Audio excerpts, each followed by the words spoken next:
ఓం నామో భగవతే వాసుదేవయ.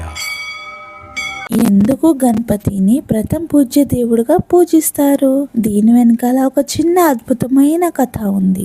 ఓం నమో విఘ్నహర్త. ఒకసారి పార్వతి అమ్మ స్నానంకి సిద్ధమైంది. తన శరీరంలో ఉన్న పసుపుతో ఒక చిన్న బాలుడు రూపం తయారు చేసింది. ఆ బాలుడికి ప్రాణం ఇచ్చింది. ఆ బాలుడు పేరు గణేష అని పెట్టింది. అందుకనే మనుషులు ప్రేమతో గణేష, గణేశుడు, విఘ్నహర్త అని పిలుస్తారు. పార్వతి అమ్మ చెప్పింది, నేను లోపలికి స్నానం కోసం వెళ్తున్నా, ఎవరైనా లోపలికి రాకుండా ఆపేయాలి అని. నువ్వు ద్వారం దగ్గర నిల్చుని నన్ను కాపాడాలి అని. కొంచెం సేపు తర్వాత అక్కడికి శివుడు వచ్చాడు. ఆయన లోపలికి వెళ్ళడానికి ప్రయత్నం చేశారు, కానీ ఆ చిన్న గణేష ఆయనకి ఆపేశాడు. గణేశుడు అన్నాడు, మా అమ్మ ఆజ్ఞ లేకుండా ఎవరు లోపలికి వెళ్ళడానికి వీల్లేదని. శివుడికి కోపం వచ్చింది. ఎవరో బాలకుడు వచ్చి నా దారిలో నుంచున్నాడు, నాకు లోపల వెళ్ళటానికి దారి ఇస్తలేదు అని. ఆ కోపంతో గణేషు తల తీసేశారు. పార్వతి బయటకు వచ్చి చాలా దుఃఖంతో ఏడ్చేసింది. తన కుమారుడు నష్టమయ్యాడు అని బాధపడింది.